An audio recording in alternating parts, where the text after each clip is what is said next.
"You just trespassed on federal property during an active DEA operation," I said, holding my badge in one hand and my pistol in the other.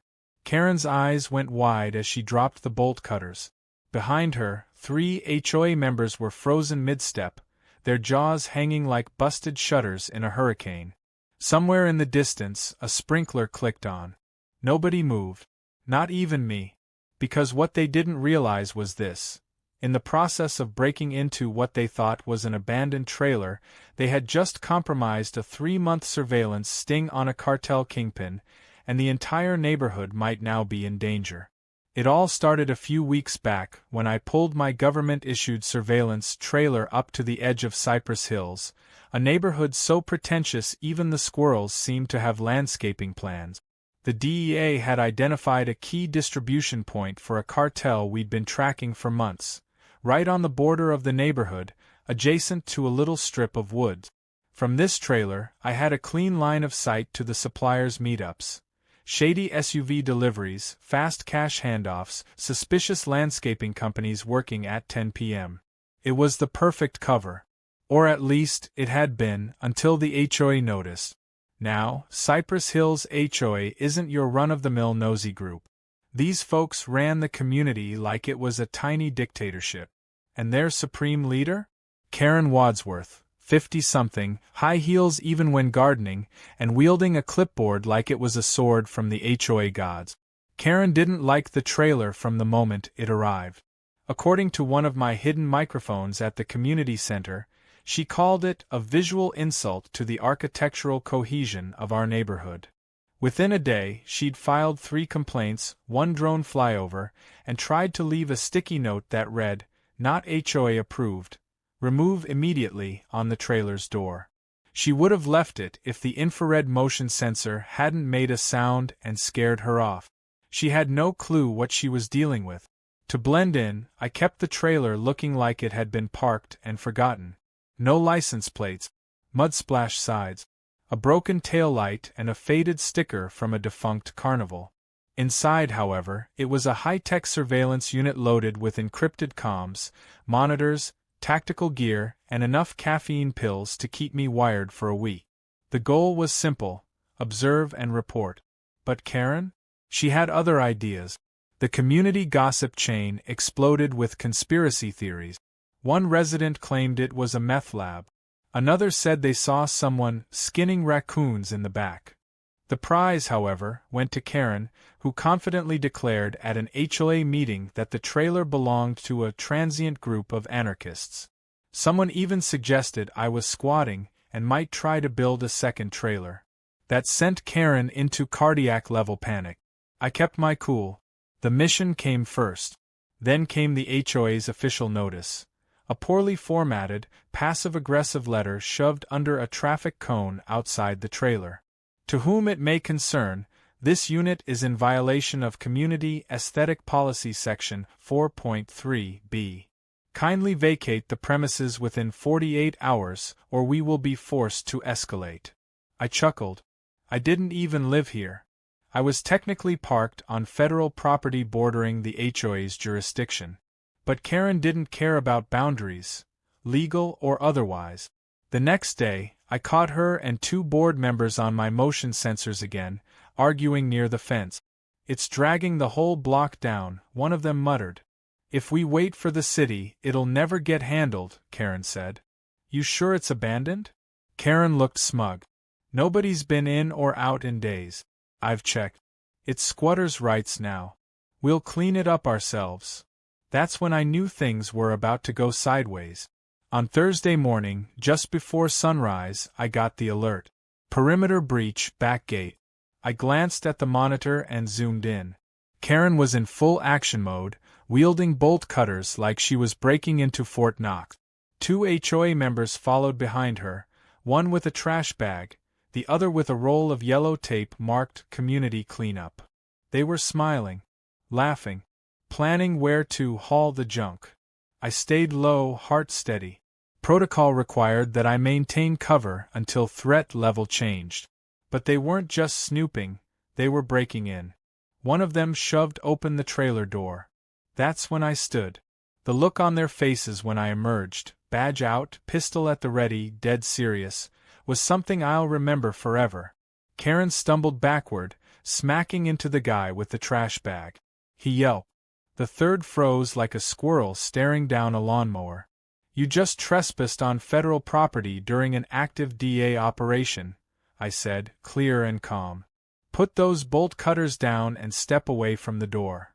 Karen's jaw worked like she was trying to dislodge a jawbreaker stuck to her molars. Teach, this is a misunderstanding, she stammered. I bet it is, I replied. Unfortunately for you, misunderstandings don't stop surveillance missions from falling apart. You just compromised a federal sting. I was just cleaning, she squeaked. You broke a padlock. I thought it was a safety hazard. You're the safety hazard now, I said, turning toward the guy who'd livestreamed the whole thing. And congratulations, you may have just announced to a drug cartel that we're watching them. Karen turned gray. I walked them outside and made the call to my supervisor. We were going to need backup, containment, and a whole new strategy. The operation wasn't just compromised, it was now a wildfire, and Karen had lit the match. Still dazed, she tried to argue her way out of it, claiming she had a right to protect the aesthetic of the community, and that this could have all been avoided if the trailer had been painted beige. I almost laughed. But then I checked the monitor again. A new SUV was pulling up to the drop point, an hour earlier than expected. And this time, the driver wasn't the usual guy. He was armed, nervous, scanning the tree line. They knew. And thanks to Karen, the cartel was spooked. That trailer she couldn't stop obsessing over? It wasn't abandoned. It was a front row seat to a storm she had no business walking into. And now it was go time. The sirens came first. Not the kind that screamed from fire trucks or police cruisers, but the sharp, coded ping of federal backup dispatch confirming that containment was en route. Within minutes, 2 unmarked SUVs rolled up the dirt path near the trailer, kicking dust into the morning sky as a team of agents in plain clothes fanned out silently, each of them already briefed thanks to my immediate call after Karen's little break-in stunt. As they approached, Karen looked from me to them and back again, as if her world was flipping upside down faster than she could process. Her clipboard, yes, she'd somehow brought it with her during the trespass, slipped from her hand and hit the ground with a hollow clack. One of the agents, Daniels, took over the scene, quickly scanning the surroundings and directing the team to secure the area. Karen raised her hand as if she were in a classroom. Excuse me, officer, agent, whoever, you need to understand we thought this was a derelict vehicle. A danger to the community. Daniels didn't even look at her. Ma'am, please sit on the curb. Curb? That's mulch, she muttered, horrified. Her designer yoga pants would never survive this. The other 2 HOA members, Greg and Denise, I learned, weren't doing much better. Greg was sweating through his collared HOA polo and kept muttering something about only being here to help. Denise had tears in her eyes and repeatedly asked if this would affect her teaching license. I had to walk away before I said something I'd regret. The sting was already in pieces, and now I was juggling an impromptu civilian containment issue with the kind of chaos you don't recover from cleanly. But the worst part was yet to come. Back in the trailer, I went through the footage from the last 12 hours. I rewound the tape just before the breach. The cartel's guy, the one we had under surveillance, he'd been acting twitchy all morning. Usually, he'd sit in the SUV, scroll through his burner phone, and wait for the runner to arrive. But this time? He was scanning the area, hand resting on the handle of what looked like a subcompact SMG in his lap. Then he made a call. No audio, but the video showed him talking quickly, glancing toward the woods.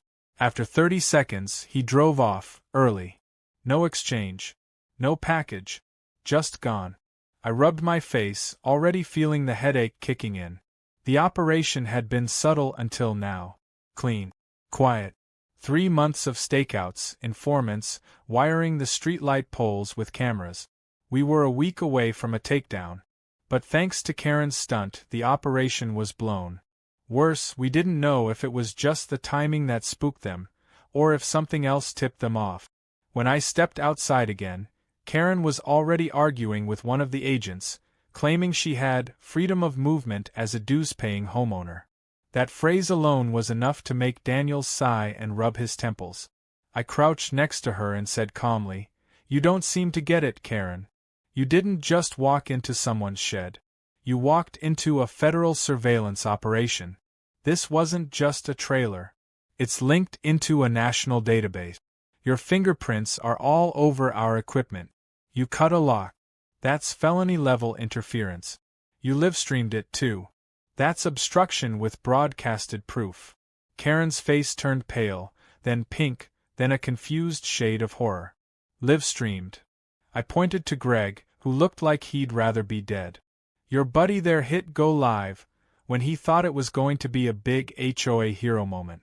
Probably thought he was the next viral TikTok star. Congratulations. You just gave half the internet, and likely the cartel, a real-time look at our position." Karen whipped around on Greg. "You streamed this." "I didn't know it was real," Greg protested. "I thought it was some kind of mobile meth lab or maybe just, like FEMA leftovers." "That's not better," Karen shouted, her voice cracking. Denise finally stood up and whispered, "Wait, is this going to be on my record?" At that moment, Daniels walked back toward me, holding a still frame from one of our feed.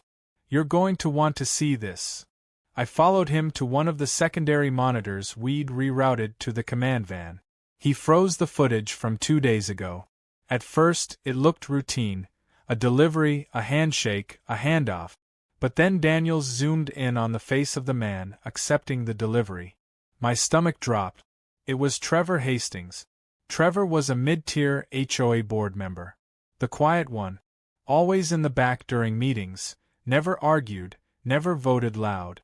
Owned 2 houses on the same block, both paid in full, no mortgage, no clear job history. I remembered the data but had never linked him directly to the operation. Now, there he was, on camera, accepting a package from a known cartel runner, then casually strolling into his garage like he was bringing in a bag of mulch. I exhaled slowly. "Trevor's in on it?" Daniels nodded grimly. "Not just in on it. We think he's the accountant.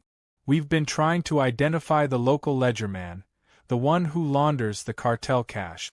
That garage of his might be the accounting room." Karen, who had crept closer while we reviewed footage, gasped. "Trevor? No. He runs the holiday decorating committee." "Exactly," Daniel said dryly. "Nobody suspects the guy with the best lawn decorations." Karen swayed slightly and gripped a nearby mailbox for support. "Oh God. I invited him to my wine mixer. He held my baby." Greg raised a hand like this was a game of Clue. "Wait, Trevor's a drug lord?" "No," I snapped. "He's worse. He's the one who makes drug lords untouchable." From that moment on, the mood changed entirely. No one was just annoyed or scared anymore. Now they were terrified. The HOA had unknowingly been infiltrated by a cartel accountant, and they'd just blown the cover on the surveillance team tracking him. The stakes weren't just federal charges now. They were personal safety. If the cartel thought the neighborhood was compromised, there could be consequences far beyond legal trouble. Karen, to her credit, stopped arguing. She just sat there, staring at her hands, muttering something about garden parties and how this wasn't how her Thursday was supposed to go. Daniels handed her a waiver and explained they were being detained for questioning but not under arrest, for now. I could already see the lawsuit brewing in her head, but her silence told me she knew better than to push it today. We started reviewing old HOA meetings, checking for any anomalies in Trevor's behavior. Meanwhile, the backup team began setting up a tighter perimeter. The mission wasn't dead yet, but it was bleeding bad. And the neighborhood? It was about to learn that their biggest problem wasn't lawn height violations or decorative flamingos. Their real problem was living 2 houses down and laundering millions through their little slice of suburban paradise. The fallout from the breach came down like a hammer. By midday, the entire operation was frozen.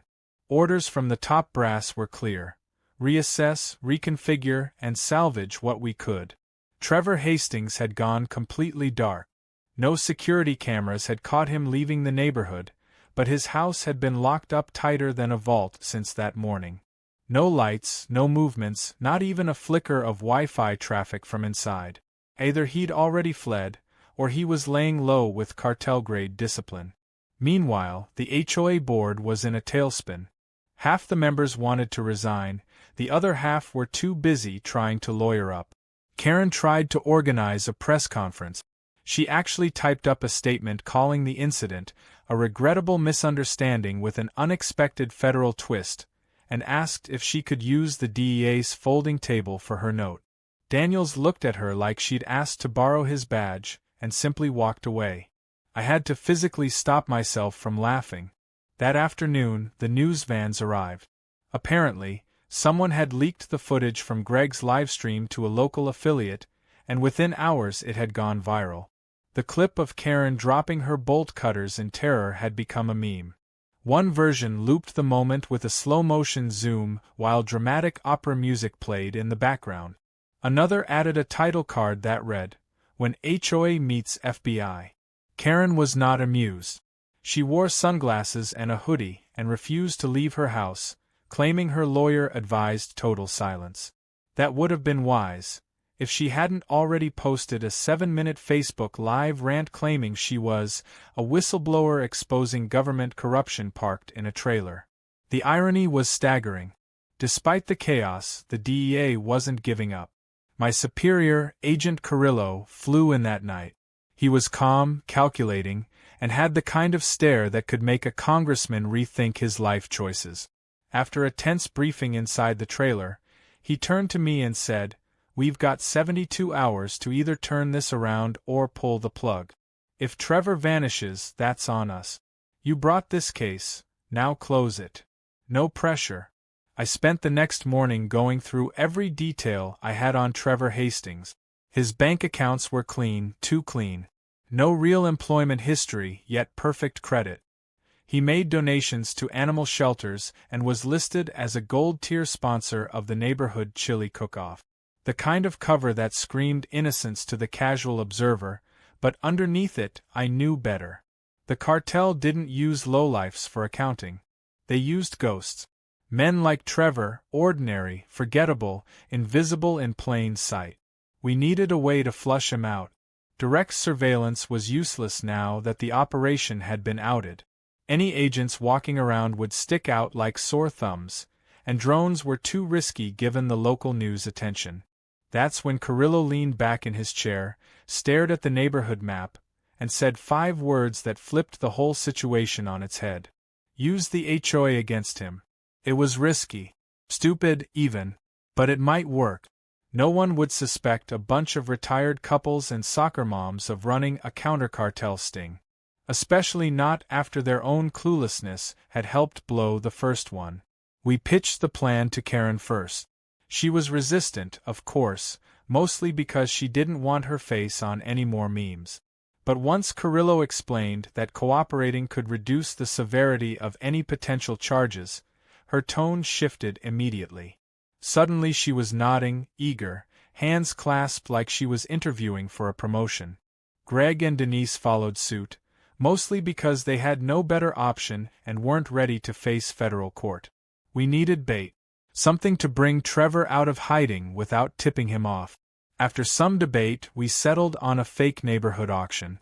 A weekend event hosted by the HOA, complete with bake sales, faux antiques, and a supposedly rare collection of old gold coins donated by a local collector. In reality, the coins were bait. We'd leak false intel suggesting the auction was being used to launder money, something a cartel accountant would never ignore. If Trevor took the bait, we'd nab him right there, in the middle of a crowd. Getting the HOA ready for undercover work was a nightmare. Karen insisted on leading the entire operation as if it were a 4th of July parade. She even designed pamphlets that said, "Reclaiming our community one bid at a time." I reminded her this wasn't a fundraiser, it was a federal sting. She nodded, then asked if we had any DEA-branded tablecloth. I assigned agents to shadow the major HOA members, wired up, trained in quick alerts, dressed in plain clothes as relatives and guests. Mason, one of our field techs, even posed as Karen's brother visiting from Omaha. He had to wear a polo shirt that said "Grill Captain," and spent 3 hours learning how to talk about azaleas.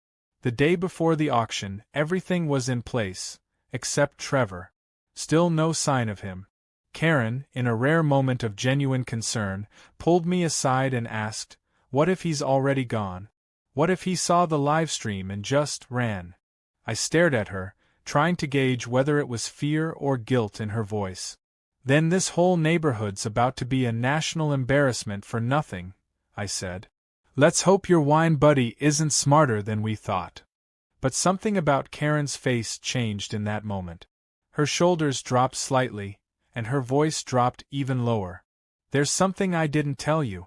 Trevor dropped off a gift basket at my house the night after the break-in. I thought it was weird. There were chocolate-covered pretzels, a scented candle, and a burner phone at the bottom."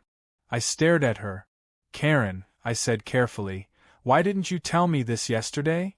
"I thought maybe it was just his weird way of apologizing," she said, her voice breaking.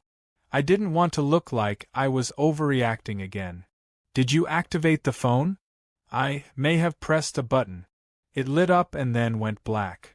I turned and ran back to the trailer. The burner phone could have been a signal device, a ping location, or worse, triggered something. But more importantly, it meant Trevor was still here. Watching. Testing the waters. We were no longer trying to draw him out. He was already circling. Waiting. The auction might still work, but now the stakes were 10 times higher. Trevor wasn't hiding. He was planning. And if we weren't careful, the next time he appeared, it wouldn't be to make a bid. It'd be to clean up his mess, and silence the neighborhood that got too close. The morning of the auction arrived with the kind of fake cheer only a suburban HOA could produce. Tables were set with checkered cloths, sunflowers in mason jars lined the walkways, and folding chairs were neatly arranged in rows as if anyone came to sit. A banner stretched across the main cul-de-sac read, "Cypress Hills Community Auction, bidding for a brighter tomorrow." Karen stood at the center of it all like a proud prom queen, hair sprayed within an inch of its life, her smile stretched tight enough to crack porcelain. If you looked closely, you could see the panic behind her eyes. She knew better now. She knew this was no ordinary bake sale. She also knew that somewhere, possibly behind one of the perfectly trimmed hedges or parked sedans, Trevor Hastings was watching. I had eyes on everything. Agents disguised as relatives, out-of-town guests, or casually overenthusiastic buyers were posted around the cul-de-sac.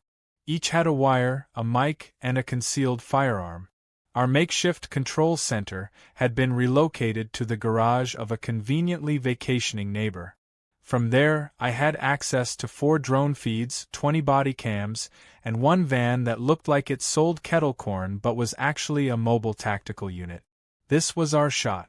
We dressed it all up in pastel streamers and smiling retirees, but underneath the surface, this was a federal net, and we were praying our mark walked right into it. The coin collection, which was really just gold-plated replicas we bought in bulk from a prop house, sat in a locked glass case near the auctioneer's podium. According to the fake paperwork we'd accidentally let leak on a neighborhood message board, the coins had been appraised at over $80,000. More importantly, the rumor was that the auction was doubling as a silent laundering operation for private buyers. We'd even planted coded conversations between HOA members about washing bids and cleaning paperwork. It was the kind of bait someone like Trevor couldn't resist, if he was still here. The first hour dragged. Locals showed up, some genuinely thinking it was just a fun community day, others curious about the sudden influx of suspiciously fit uncles visiting board members. Karen gave a speech so long and rambling that 3 separate agents reported near-sleep status on comms. At one point, she started crying about the resilience of planned communities in uncertain times. Nobody knew what that meant, and nobody dared ask. I kept scanning the crowd, faces blurring together in the sun. Then, finally, I saw him. Trevor walked in like he owned the place, dressed in khakis and a pale green polo, sipping an iced tea like it was the most casual Sunday in the world. No bags, no visible weapons, no entourage. Just a clipboard and a smile. He nodded politely at people he passed, even stopping to compliment Denise on her lemon bars. I watched from the feed, heart pounding. He was too calm, too controlled. This wasn't a man who felt cornered. This was a man with a plan. I radioed Daniels. Target is on site. Repeat, target is on site. Maintain visual, do not engage. Trevor made his way to the auction table and studied the coins. He said something to the fake auctioneer, probably some benign joke about inflation. He chuckled. Then he turned and walked toward the refreshments stand, where Karen was nervously arranging plastic cups into a perfect pyramid. He tapped her shoulder. Their conversation was quiet, tight. Karen nodded too quickly. Her hands were shaking. I leaned in to hear the mic feed from the agent nearest her. Trevor said, "I need to know who you've talked to. And what you told them." Karen stuttered something unintelligible. He cut her off. "I don't care what story you're telling yourself. You dragged the heat to my front door. Now you fix it or I fix you." She dropped a cup. It bounced twice and rolled away. I gave the signal. Agents began shifting into position slowly, pretending to mingle. I watched Trevor move again, weaving casually through the crowd. That's when everything unraveled. A kid, a neighbor's son, chased a rogue soccer ball too close to Trevor and tripped on a wire one of our agents had poorly hidden. The mic pack attached to the lawn chair he fell against snapped off and hit the ground. Trevor froze. He looked down. The label on the mic was still visible, DEA. He didn't panic. He smiled. Then he ran. Trevor took off like a shot through the vendor tents, knocking over a table of muffins and sending a collapsible canopy flying. Panic followed instantly. Karen screamed. Someone yelled, "Shoot her," even though no weapon had been drawn. Cupcakes hit the pavement like confetti bombs. The scene dissolved into chaos. I bolted from the garage with Daniels and two other agents close behind. Trevor jumped a hedge, knocked over a flamingo lawn ornament, and disappeared between houses. We split up to circle him in. He made a sharp turn through a backyard, hurdled a garden hose, and then, suddenly, Trevor was in the open, heading straight for the woods behind the neighborhood. Our worst-case scenario. The trees meant no visual, no aerial support. We pushed forward. My heart hammered in my chest. I could hear Daniels shouting coordinates in my ear, but my focus stayed locked on Trevor's path. Then, a break. Mason, dressed in his ridiculous grill Captain Polo, popped out from behind a shed and clotheslined Trevor so hard they both went down like bowling pins. I reached them seconds later, gun drawn, as Mason pinned Trevor's arm behind his back. Trevor spat dirt and hissed, "You idiots have no idea what you're doing. You think this ends with me?" Daniels cuffed him while I caught my breath. "We don't need it to end with you," I said. "We just need the names you know." Trevor grinned. "Then I hope you brought a shovel. You're gonna be digging for a long time." Back at the auction site, cleanup had begun. Tables overturned, decorations trampled, a mariachi playlist still playing from someone's forgotten Bluetooth speaker. Karen sat on the curb, mascara smudged, holding a lemon bar like it was a stress toy. Her perfect community event had turned into a federal takedown. Again. But this time we had the target. Not just some runner or low-level dealer. Trevor Hastings, one of the highest-placed cartel launderers in the region. His house would be swept within the hour, and his files, if we got to them before any digital self-destruct, would light up operations from here to the border. As I walked past Karen, she didn't look up. She just muttered, "I wanted a nice neighborhood barbecue." I paused, then said, "Well, technically there was grilling." She blinked. Then, against all odds, she laughed. We had him. But something in Trevor's words stuck with me. He wasn't scared. Not really.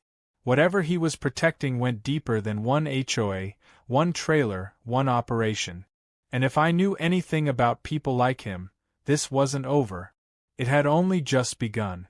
The arrest of Trevor Hastings made local headlines within the hour.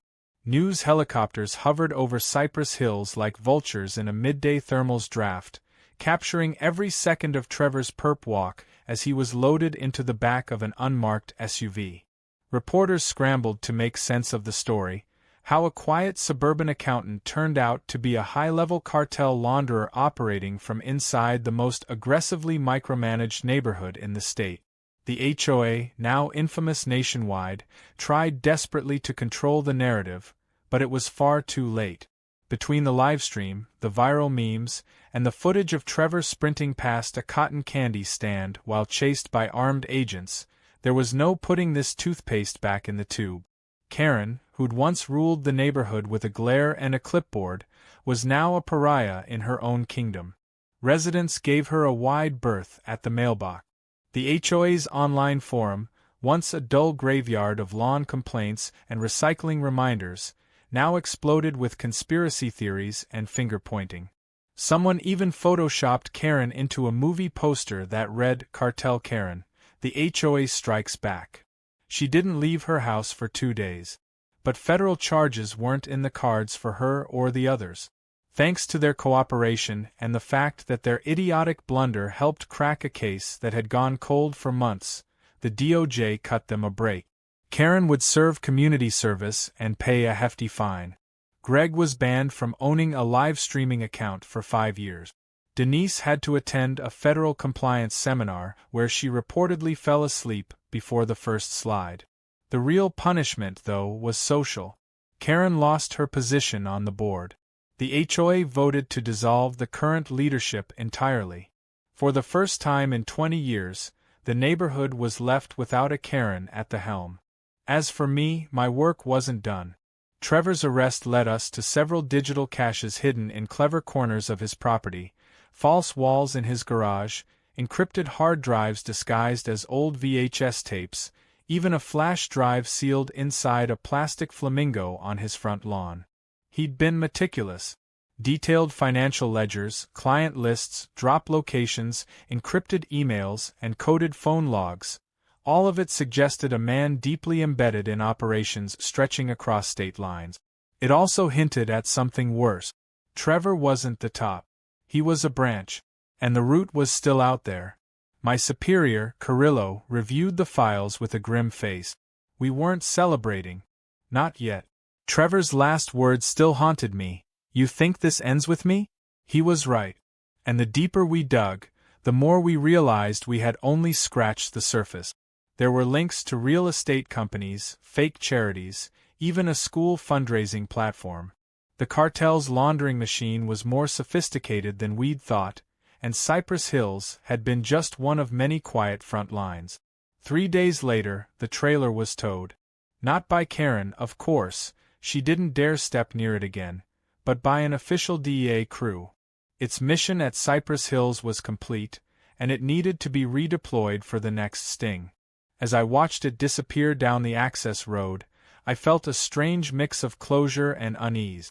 The case had cracked, but the war was far from over. Still, there was something satisfying about how it all came together, how one trailer parked on the edge of suburbia could become the thread that unraveled an entire criminal tapestry. I stopped by Karen's house before leaving. She answered the door wearing sunglasses again, a nervous habit she'd developed ever since becoming a national joke. Her voice was softer than usual, humbled, like someone who had finally realized the world didn't revolve around manicured lawns and shrub height regulations. "I guess you're leaving," she said. "I am." She nodded, unsure of what else to say. Then she reached behind the door and pulled out a Tupperware container. "It's a goodbye casserole," she said. "I didn't poison it or anything." I took it with a half-smile. "That's reassuring." She looked down. "I made a lot of mistakes. I just wanted the neighborhood to be perfect." I gestured toward the street, where a few kids were playing with water balloons near a now-broken flamingo. "Perfect's overrated. Karen watched them, then sighed. Do you think he'll come back? Trevor. I shook my head. He's not coming back. But someone like him? There's always another one. Later that evening, I packed up what was left of the command setup and handed over the case files to the next team. Mason was already en route to another city, embedded in a new HOA, playing the part of an overly friendly neighbor who just happened to know a lot about sprinkler systems. I had my next assignment lined up too, but for the moment, I let myself drive in silence, windows down, wind in my face as I put distance between me and Cypress Hills. A week passed before I heard the last bit of news that made me laugh out loud in the middle of a Florida diner. The land the trailer had been parked on? It wasn't technically under Cypress Hills' jurisdiction. When Karen tried to file a complaint about land abuse with the county, they told her the property was state-owned and exempt from HOA governance. To make matters worse, the land had just been purchased by a private citizen at auction. A retired Navy SEAL, apparently. Someone with a love for the outdoors, a disdain for HOA rules, and a serious talent for barbecue. He'd already set up shop in a new trailer and was planning to use the spot for wilderness survival workshops and smoked brisket Sundays. The HOA had no legal right to interfere. Karen, reportedly, fainted again. The final twist came a few days after that. I stumbled across a video on YouTube while scanning through unrelated content. The title caught my eye: How to Spot a DEA Surveillance Trailer So You Don't Get Arrested Again. The host? Karen Wadsworth, now rebranded as a suburban influencer trying to turn her scandal into internet fame.